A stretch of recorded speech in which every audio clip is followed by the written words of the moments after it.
শনিবার সকালে পাকশী রেলওয়ে জেলা পুলিশ লাইনে পুলিশ সুপার কার্যালয়ের উদ্যোগে সাংবাদিকদের সাথে এক মতবিনিময় সভা অনুষ্ঠিত হয়।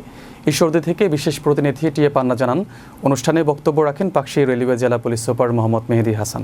এ সময় উপস্থিত ছিলেন ঈশ্বরদী উপজেলা প্রেস ক্লাবের সভাপতি ও জাতীয় সাংবাদিক সোসাইটির কেন্দ্রীয় নির্বাহী কমিটির সাংগঠনিক সচিব তৌহিদ আক্তার পান্না, সিনিয়র সাংবাদিক SM রাজা, সাংবাদিক মাহবুবুল হক, ওহিদুল ইসলাম, শিশির মাহমুদ সহ অন্যান্য সাংবাদিকবৃন্দ।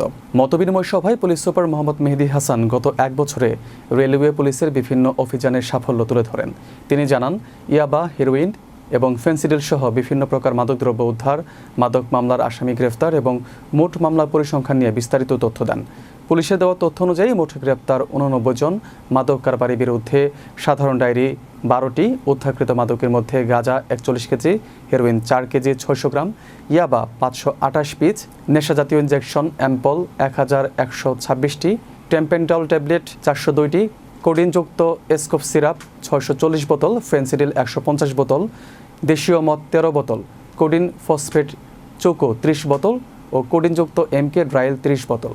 উদ্ধারকৃত মাদকদ্রব্যের আনুমানিক মূল্য 3,74,47,800 টাকা।